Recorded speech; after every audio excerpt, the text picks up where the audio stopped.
The plan is to take this old chair and turn it into this.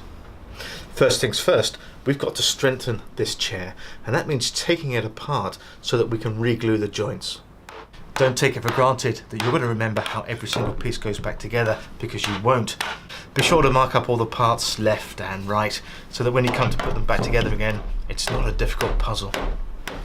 With everything apart now, the next step is to clean up the individual pieces, including the joints, ready for gluing and reassembly. Okay, I've given every piece a clean, but they're still a bit grimy and a bit dirty. And also these joints need tidying up as well. Make sure you get rid of all the old dry glue that's in the joints, otherwise you're going to have a struggle to put it back together again. Okay, so the next job is to drill out any dowels that have got stuck in their holes. It's important that we replace all the dowels in order to add true strength to the chair. I've cleaned these parts already and they are somewhat better, but they need a little bit more.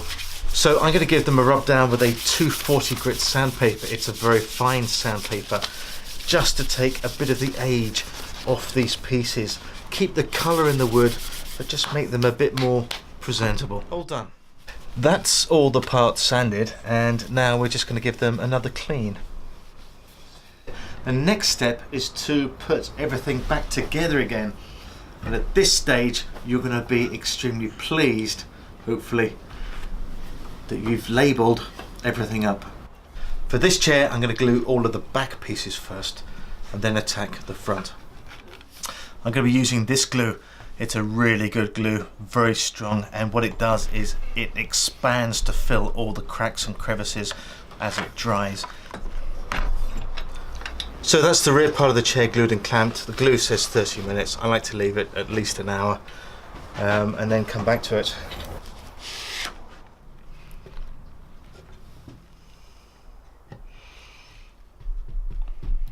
Clamping can be a bit of a pain sometimes, especially if it's just one person doing it. Above all else, you've got to remember that your chair must be square before you leave it to set. Okay, so it's the next day, the chair is well and truly dried, and it's time to take the clamps off. So that's the chair done. It's looking pretty good, I must say. What we've got to do next is to clean up the excess glue and then get the chair ready for staining. I really could have saved myself a lot of time had I just wiped off the excess glue before it had time to dry. I don't know why I didn't do that. Anyway, next up is I'll give it one final clean with some methylated spirits, and then we're going to stain it.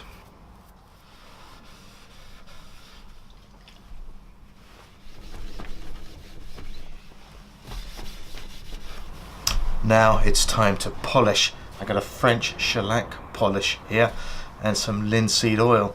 The polish goes on with the daub. Get it nice and wet. Liberal, quick fire strokes. Keep the daub moving.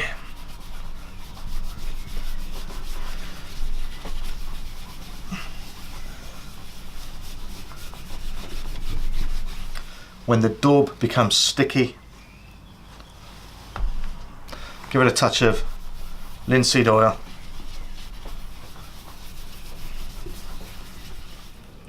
Look at that, that's just one very quick coat. This chair's going to have 2 coats, after which it's going to look fantastic. Polishing is one of the most satisfying parts of this job, when you see the wood really come to life.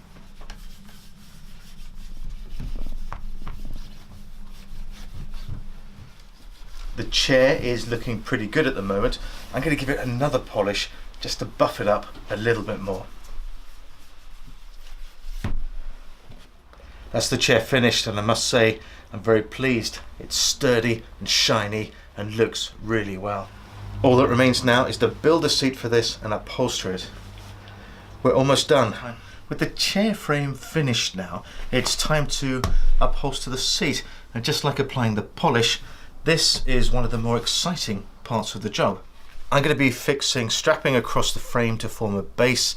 I'm going to cover it with Hessian, a couple of layers of foam, some fire retardant material, and then the top cover itself. Start in the middle.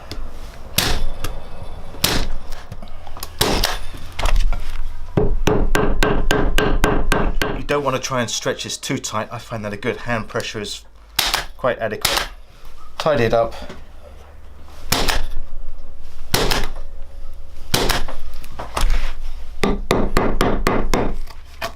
Very strong. If you don't have a very strong grip, you can use an instrument like this to add tension to the strap before you staple it.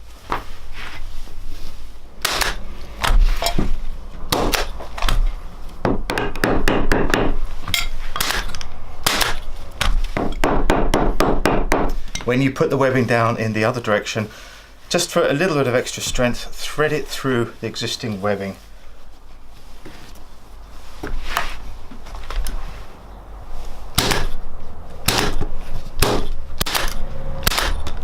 The first strip we went over, under, over. This one will go under, over, under, and then the same on that side.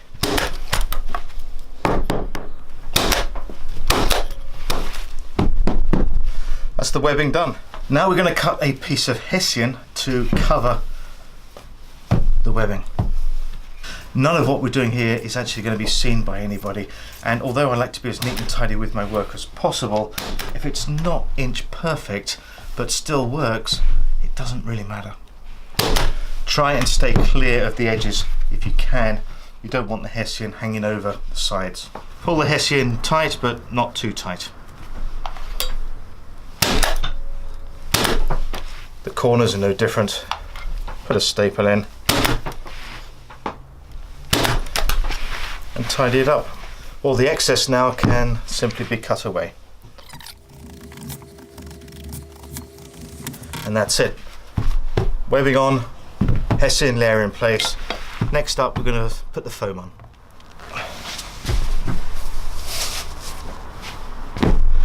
You can put whatever foam you want on your seat. So what I've got for my seat is an inch of quite thick, dense foam. The next layer is the 2-inch soft foam. That's going to go over the top, wrap around the edges to give the seat a nice dome effect finish. I like to cut it about a finger width around each of the edges.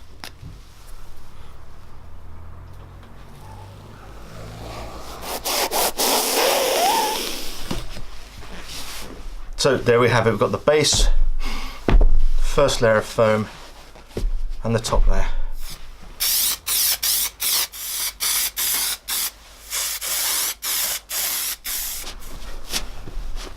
We don't want too much overhang at the corners, so I normally just snip off each of the corners. From here on, we need to be clean and tidy. I'm talking clean hands, clean surface, clean tools, because we're going to be working with the fabric, and the last thing you want to do is get some dirt or grit or grease on an expensive piece of fabric. The first layer I'm going to put on is a layer of fire retardant calico. In order to achieve that nice tight bouncy effect on the seat, we're going to have to pull the calico extra tight, so a good strong grip is required.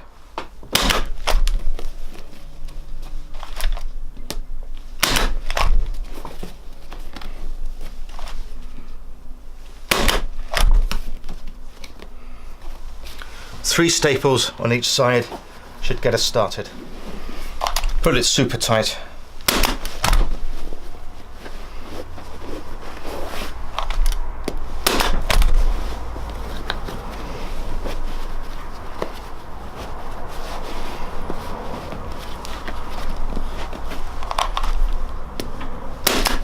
When you've done the 4 sides, have a look at it.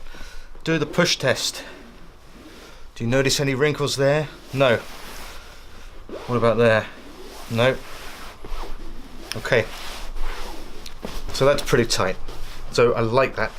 If I found that I did have wrinkles here, I would simply unpick the staples and do it again. We've got to continue the same tension on the material all the way across, and you can gauge the correct tension by looking at the weave of the material to see if it's in line with what you've done previously. Fairly close together. Don't go too close to the corners. I'm leaving it about 3 inches away from the corners, which I'll come back and sort later. At any stage, just check what you've done is even and there are no wrinkles. Work at opposite ends. I've just done the back. I'm now going to do the front. Again, try and match the tension that you've got all the way along. You can feel it as well. Is that even? People tackle corners in different ways. This is the way I like to do it. Give it a good pull. Get as much tension on the fabric as you can. Put 2 or 3 holding staples in there.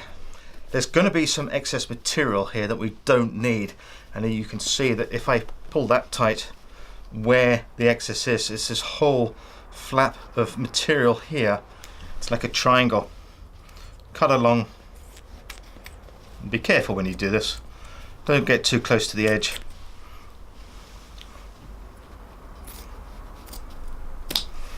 Okay, so all I've done is cut that triangle out. Now, when I pull it tight, it's going to take up a little less room.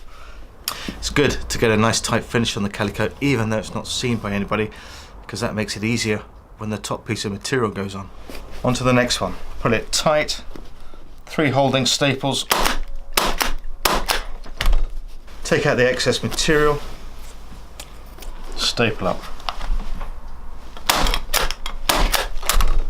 Then just remove the unwanted material. And of course, hammer down those staples. There you have it, a fire retardant calico layer on our seat.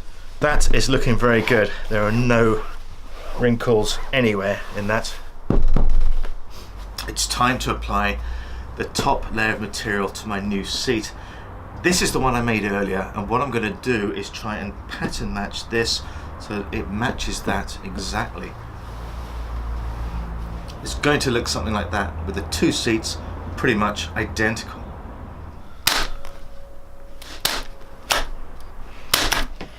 It's not far off.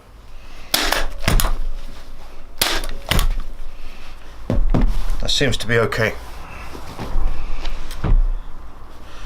Now for the corners. We do the corners in the same way that we did the corners of the calico.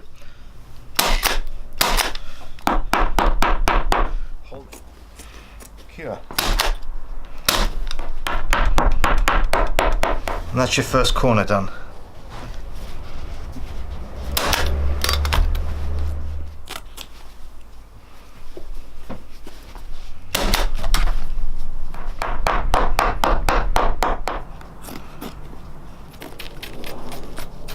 I think that came out fairly well. I still have to finish off the bottom, which I'll do next. For the underside cover, instead of using staples, I use tacks. I think it creates a nicer finish if anybody gets as far as to look underneath the seat. Fold it over to create a nice edge, and then just put 3 tacks in each side.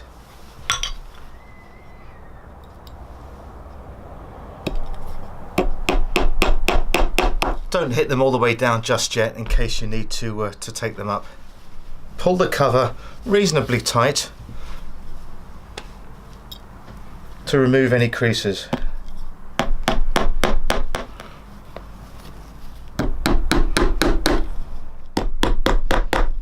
Well, and that's pretty much it. All that's left now is for me to hit home all of these tacks, and that's the job done.